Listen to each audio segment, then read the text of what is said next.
Bonjour, alors la data linkage ou le lien entre les données. Donc là je vais vous expliquer les relations qu'on peut trouver entre les données ou bien les modèles suite à des approches qu'on peut les faire ou bien suite à des processus de travail, soit en data qualité ou bien en data science ou bien en data analyse, donc tout ce qui touche à la donnée.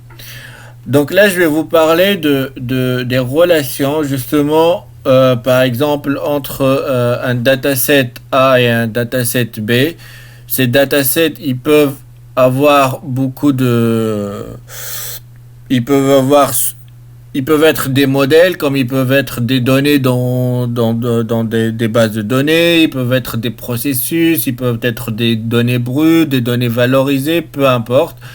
Donc l'essentiel que c'est des données, les inputs, là, les data, soit dataset, soit data A, vont subir un cleaning, une standardisation. Donc, ils vont avoir un processus de cleaning, soit par exemple, on peut citer justement l'ETL ou bien le débrouillage pour enlever les outliers et ainsi de suite. Donc, ils doivent être clean. Et puis, ils doivent être standardisés. Pourquoi? Dans le but de trouver, qu'on, dans le but qu'on va leur attribuer un format unique, ou bien ils doivent avoir un format unique pour pouvoir justement soit les comparer, soit en sortir des relations entre eux, bien évidemment pour faire toutes nos approches de la data science. Donc ces deux premières étapes sont essentielles. Tout d'abord dans la data linkage afin de trouver les liens. Ici dans cette vidéo là, je vais vous parler parce que là c'est des vidéos de notions.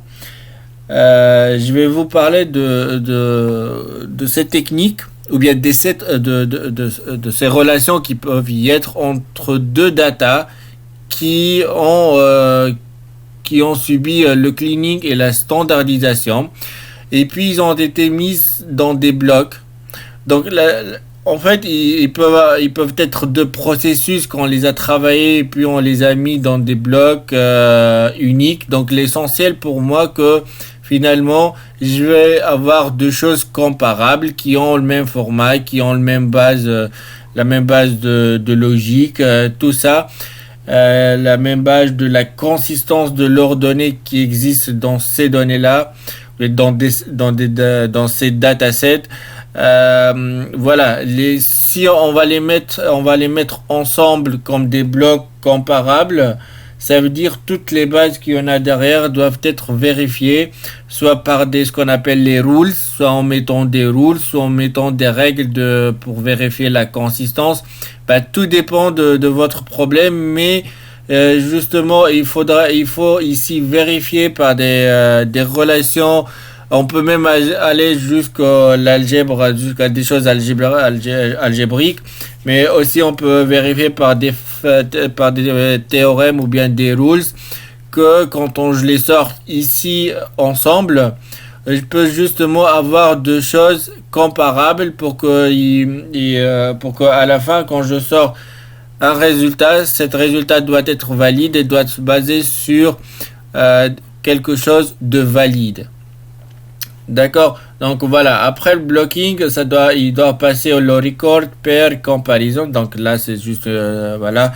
On peut donc bien évidemment commencer à comparer, soit par des lois statistiques, stochastiques, des lois probabilistes. On va voir tout ça après. Des lois adaptées à nos besoins, comme qui2, ainsi de suite. Je ne sais rien. Et ben donc si mes données maintenant sont des blocs comparables qui subissent la règle de comparaison, bien évidemment, comme il n'y a pas que le format des choses, hein. Il y a même la consistance des données, hein. Je ne peux pas comparer deux écritures hors que savoir l'essence de l'écriture.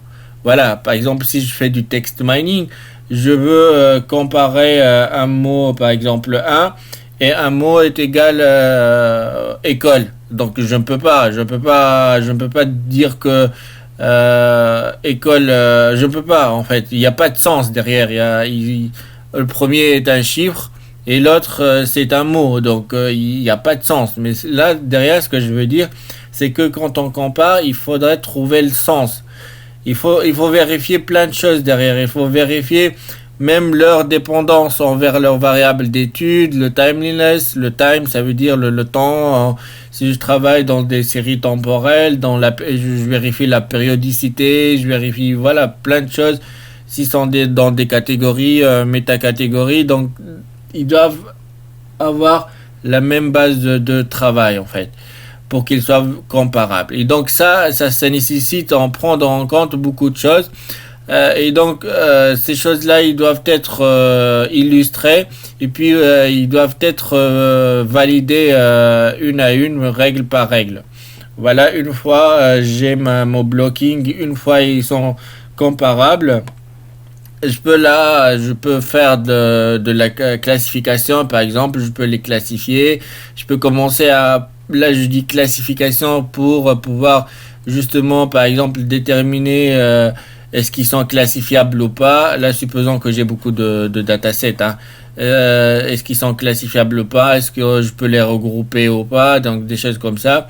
Et ben justement, si on commence à prendre un exemple comme ça, soi-disant j'ai deux modèles, le modèle A et le modèle B.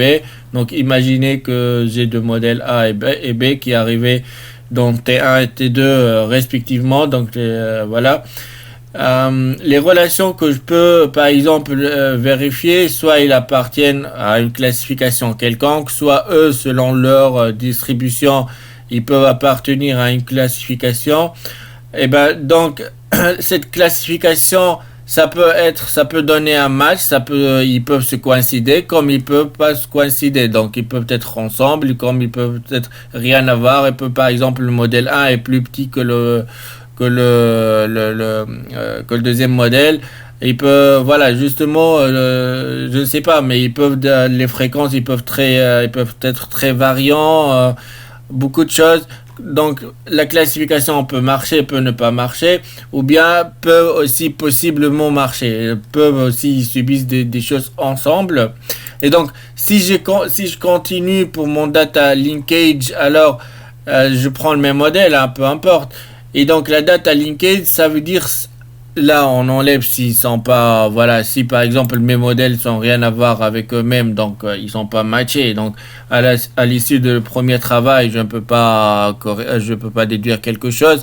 Là il faudrait qu'aller chercher d'autres techniques. S'ils se matchent très bien, donc c'est bon, ils se matchent très bien, voilà, je peux vérifier par des méthodes comme Key2. Si justement ils sont possibles, donc le linkage est possible, les relations ils sont possibles, donc ici je peux donc dire que probablement je peux avoir des relations. Donc là je vais vous parler des notions de la data linkage, parce que les relations, comme je prends notre modèle, ils peuvent être déterministes. Donc déterministes, ils se basent sur des rôles, donc les deux modèles peuvent avoir des relations ensemble, mais selon des rôles, selon des règles bien spécifiques, donc des base rules. C'est les base rules, par exemple, leurs éléments subissent les mêmes axiomes. Donc on sait bien les axiomes, et ça peut donner des rules.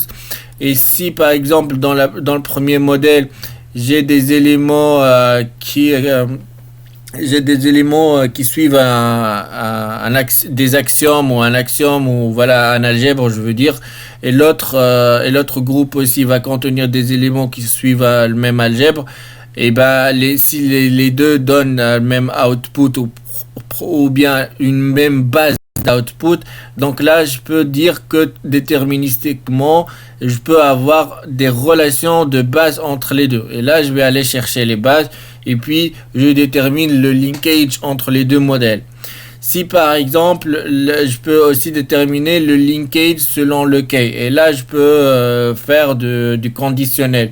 Je peux dire que mes modèles sont liés mais sur un key donné. Voilà, ils sont liés, mais à condition que ça il ressemble à ça. Ou bien ça, sur une variable donnée, il passe pas, je ne sais pas, 50 mètres, 3 mètres, ainsi de suite. Donc, c'est des rules, mais avec decay, en fait. Ou bien, voilà, je peux avoir des relations probabilistes. Donc, premier modèle est probablement égal à 3, je ne sais pas, à 3% du deuxième modèle. Donc, ils sont pas vraiment semblables. Donc, je peux même faire des quartiles dans mes probas pour en extraire des relations de leakage en basant sur la probabilité, justement. Euh, on a aussi, je peux trouver des modèles, des relations par les modernes approches. Bon, là, ça se nomme comme ça, ils ne sont pas très vraiment modernes. Mais par exemple, on peut dire les modèles, le machine learning, par exemple, si je prends mes deux modèles, et ben, j'essaye d'en faire du machine learning. Ça veut dire, je vais essayer de comparer le premier modèle au deuxième. Et, et ben, j'essaie de construire des approches. Je peux prendre les réseaux de neurones comme je peux prendre d'autres, la régression, je peux prendre beaucoup de choses. Et donc, j'essaie de faire du machine learning. Donc, j'essaie de construire des approches.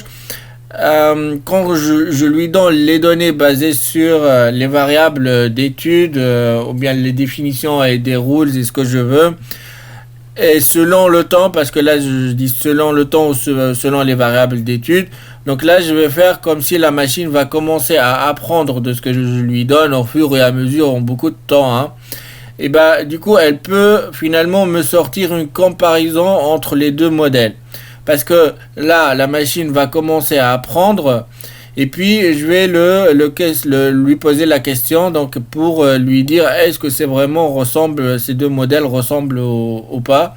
Et donc elle, puisqu'elle va apprendre à partir des modèles, à partir des rules, à partir du process, à partir des régressions, des dépendances et tout, entre les variables d'études et tous les inputs que je vais donner, elle va me sortir une décision.